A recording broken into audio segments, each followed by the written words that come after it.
Perusahaan kami bernama PT Sarias. Kami mengambil nama Sarias dari kata sari dan as. Sari mempunyai makna positif yang artinya akan terus menebar kebaikan dan kebahagiaan bagi orang-orang di sekitarnya. Hal ini sejalan dengan visi kami sebagai perusahaan sosial untuk memberikan dampak positif bagi lingkungan sekitar. Kami ingin menjadi seperti benang sari pada bunga yang memegang peranan penting. Kami yakin melalui perusahaan ini kami dapat memberikan kebermanfaatan, menebar kebaikan dan kebahagiaan pada masyarakat. Dan as berarti kepemilikan bersama. Maksudnya kebahagiaan dan kebaikan yang kami berikan nantinya dapat dirasakan bagi kita bersama. Yang pada nantinya Sarias dapat menjadi bunga untuk orang lain dan untuk dirinya sendiri. Lokasi yang kami pilih berada di Dusun Gadung, Desa Bangunkerto, Kecamatan Turi, Kabupaten Sleman. Secara geografis, dusun ini terletak pada ketinggian 300-600 meter dari permukaan laut. Dusun Gadung memiliki luas wilayah 30 hektar. Curah hujan rata-rata tiap tahun 350 mm. Topografi daerahnya termasuk dataran rendah dengan suhu udara rata-rata 16 derajat Celcius. Jarak dari Kapanewon 3 km, jarak dari kabupaten 7 km, dan jarak dari provinsi 15 km. Batas wilayah bagian utara Kelurahan Wonokerto, bagian timur Kelurahan Donokerto, dan bagian selatan Kelurahan Trimulyo. Jumlah penduduk Kelurahan Bangunkerto pada tahun 2023 sebanyak 10.302 jiwa, sedangkan berdasarkan data dari Ketua RT dan RW, Desa Gadung terdiri dari 134 jiwa dengan jumlah pengangguran musiman 22 jiwa dan jumlah ibu rumah tangga dan guru 64 jiwa. Sektor utama mata pencarian di desa tersebut adalah pertanian, perkebunan salak pondok, perikanan, dan peternakan. Bahasa keseharian adalah bahasa Jawa. Mayoritas penduduk desa berada pada tingkat usia antara 21 hingga 49 tahun. Kondisi sosial budaya masyarakatnya menganut budaya agraris, hidup rukun di antara masyarakat, dan sangat kental dalam aktivitas sosial dalam kehidupan sehari-hari. Karakter masyarakat di dusun tersebut termasuk tipe yang berkebudayaan dan berkesenian. Kondisi masyarakat sasaran. Yang pertama, ibu-ibu rumah tangga. Berdasarkan data yang diperoleh, terdapat 64 ibu-ibu rumah tangga dan sudah termasuk yang berprofesi sebagai buruh. IRT di RT 3 RW 2 yang bersedia diberdayakan adalah mereka yang tidak memiliki penghasilan dan sehari-harinya di dapur. Ibu-ibu rumah tangga yang kami berdayakan termasuk tipe late majority yang mau menerima inovasi ketika hasil yang kita sosialisasikan sudah terbukti. Yang kedua, pengangguran musiman. Jenis pengangguran yang ada di RT 3 RW 2 Desa Gadung adalah pengangguran musiman. Berdasarkan data berjumlah 22 orang. Namun pengangguran yang bersedia untuk dibina berjumlah 2 orang. Berikut merupakan penyebab masalah adanya pengangguran di Desa Gadung RT 3 RW 2. Yang pertama, masalah mindset dengan jumlah informan sebanyak 5 orang. Yang kedua, masalah kekurangan skill dengan jumlah informan 3 orang. Yang ketiga, masalah tidak terjangkau pemberdayaan dengan jumlah informan 2 orang. Nama informan sudah tercantum di dalam PowerPoint dengan persentase masalah mindset 50%, masalah skill 30%, dan masalah tidak terjangkau pemberdayaan 20%. Kemudian dijabarkan lagi dalam diagram Pareto untuk mengurutkan banyaknya penyebab dari suatu masalah. Diagram batang tertinggi yaitu masalah mindset yang berada di angka 5, yang berarti bahwa mindset menjadi penyebab tertinggi adanya pengangguran. Dan yang terendah yaitu daerah tidak terjangkau pemberdayaan. Selanjutnya garis kuning menunjukkan nilai dari keseluruhan perhitungan dari persentase pada data diagram dari slide sebelumnya. Pohon masalah adalah metode yang digunakan untuk mengidentifikasi penyebab masalah. Di sini, masalah utama dari pohon masalah didapat dari hasil diagram Pareto. Diagram Pareto menjelaskan bahwa harga penjualan salak yang rendah disebabkan oleh cara pengolahan yang klasik dan banyaknya pengangguran yang disebabkan tidak adanya keterampilan dalam mengolah salak serta mindset yang menginginkan pekerjaan mudah dengan upah yang tinggi, sehingga mengakibatkan pendapatan IRT dan pengangguran rendah yang berakibat pada rendahnya kesejahteraan ibu rumah tangga dan pengangguran di Desa Gadung. Pohon tujuan berisikan goals yang ingin dicapai, yaitu meningkatkan pendapatan sehingga kesejahteraan komunitas sasaran juga ikut meningkat. Kemudian purpose atau tujuan program kami yaitu penjualan salak meningkat melalui kemauan berinovasi dan variasi pengolahan produk salak. Yang terakhir, pada output dari kegiatan kami diharapkan mindset, pengetahuan, dan keterampilan pengolahan salak meningkat. Hal itu dapat dilakukan melalui penyadaran, pelatihan, dan magang. Pemetaan modal komunitas sasaran. Yang pertama, modal manusia. Modal manusia berupa pengamatan keahlian yang dimiliki individu. Masyarakat sasaran di Desa Gadung kebanyakan merupakan ibu rumah tangga yang sehari-harinya di dapur, sehingga mereka memahami banyak hal dalam memasak dan mengolah makanan, terutama makanan pokok. Yang kedua, modal fisik, berupa ada atau tidaknya bangunan bersama yang dapat digunakan dan dimanfaatkan. Masyarakat sasaran memiliki bangunan bersama berupa pendopo di agrowisata dan 2 ruangan dekat agrowisata yang dapat dimanfaatkan. Yang ketiga, modal lingkungan, berupa sumber daya alam seperti hewan maupun tumbuhan yang memiliki potensi. Yang keempat, modal teknologi, berupa peralatan canggih yang dapat dimanfaatkan atau bisa berupa akses internet yang mudah. Jaringan internet di Desa Gadung tidak sulit, bahkan terbilang cukup mudah. Yang kelima, modal sosial. Modal sosial merujuk pada jaringan, norma, dan kepercayaan yang berpotensi pada produktivitas masyarakat.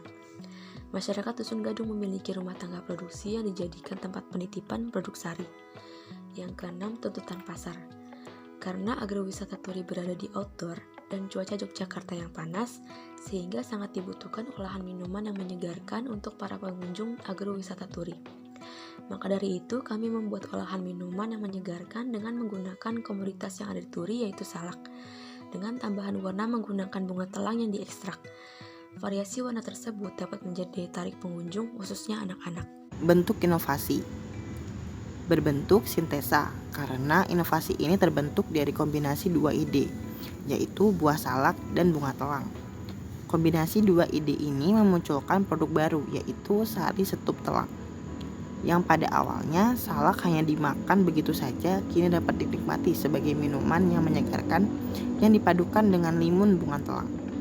Selain menambah estetika, bunga telang memiliki banyak manfaat bagi kesehatan, sehingga terbentuklah produk baru, yaitu sari setup salak bunga telang yang menyegarkan. Berikut merupakan bagan yang menunjukkan struktur keanggotaan perusahaan PT Sarias. Analisis SKUM. Shape, cair mengikuti bentuk gelas. Color, berwarna gradasi ungu, biru, bening, dan bening sedikit kuning kecoklatan. Use, digunakan sebagai minuman pelepas dahaga. Material, alat, pisau, talenan, panci, kompor, sendok sayur, mangkok besar, dan gelas plastik. Bahan, buah salak, bunga telang, gula, pandan, kayu manis, air, dan jeruk nipis. Part, bagian salak yang digunakan ialah buah salak. Size, ukuran produk 12 oz atau 350 ml. Name, sari, kepanjangan dari salak turi, yang berarti produk olahan salak yang berasal dari turi. Berikut adalah alat dan bahan yang dibutuhkan dalam membuat stup salak bunga telang. Cara membuatnya adalah, pertama kita masukkan 3 gelas air, 1 helai daun pandan, 6 cm kayu manis, serta 250 gram gula, lalu kita aduk sampai rata. Kupas salak, lalu cuci bersih, setelah itu pisahkan salak dari bijinya, kemudian potong sesuai selera. Setelah itu, masukkan salak tadi ke dalam air yang telah mendidih dan tunggu hingga didihan yang kedua. Di sini kita akan membuat sirup bunga telang. Pertama-tama siapkan air dan masukkan bunga telang secukupnya. Kemudian rebus bunga telang hingga mendidih dan dinginkan sirup bunga telang agar siap digunakan. Untuk penyajian, pertama-tama siapkan gelas, lalu tuang stup telang yang telah matang. Dan kita dapat menambahkan es sesuai selera. Setelah itu kita tambahkan sirup bunga telang dan stup salak telang siap disajikan. Model bisnis sosial yang kami gunakan yaitu model integratif, di mana kegiatan ekonomi wirausaha sosial dan komunitas sasaran menjadi satu. Bisa diartikan komunitas sasaran bekerja di kegiatan ekonomi wirausaha sosial. Investasi yang kami lakukan yaitu melaksanakan pemberdayaan kepada komunitas sasaran, menyediakan lapangan pekerjaan, serta memberikan modal. Reinvestasi yang kami lakukan yaitu memberikan pelatihan tambahan dengan mengundang narasumber ahli. Return yang kami dapatkan yaitu komunitas sasaran yang tergabung memberikan return kepada wirausaha sosial berupa jasa sebagai tenaga kerja. Perencanaan bisnis sosial. Tanggal 14 Maret 2023, kegiatan diskusi menentukan komunitas sasaran. 20 Maret, diskusi merumuskan masalah, tujuan, dan inovasi produk. 22 Maret 2023, observasi mewawancarai komunitas sasaran. 2-5 Mei, Data Assessment, cross-check data, hasil observasi, merumuskan permasalahan, dan membuat poin masalah dan tujuan. 9 Mei 2023, sosialisasi, memberikan sosialisasi, penyampaian inovasi bisnis sosial, dan membuat timeline kegiatan. Timeline kegiatan 10 Mei 2023, penyadaran, melakukan penyadaran tentang potensi yang mereka miliki, dan memberikan pembekalan kepada komunitas sasaran untuk memiliki mental kewirausahaan. Pemateri oleh Salsabila Sabrina.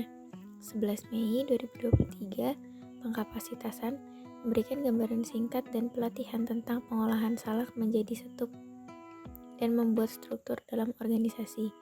12-14 Mei 2023, pendayaan, memberikan pekerjaan pada komunitas sasaran untuk produksi sari. Manajemen keuangan yang pertama mengenai kebutuhan modal awal untuk bahan baku produksi setup sari. Di sini teman-teman dapat melihat tabel mengenai bahan baku beserta harga dan total secara keseluruhan.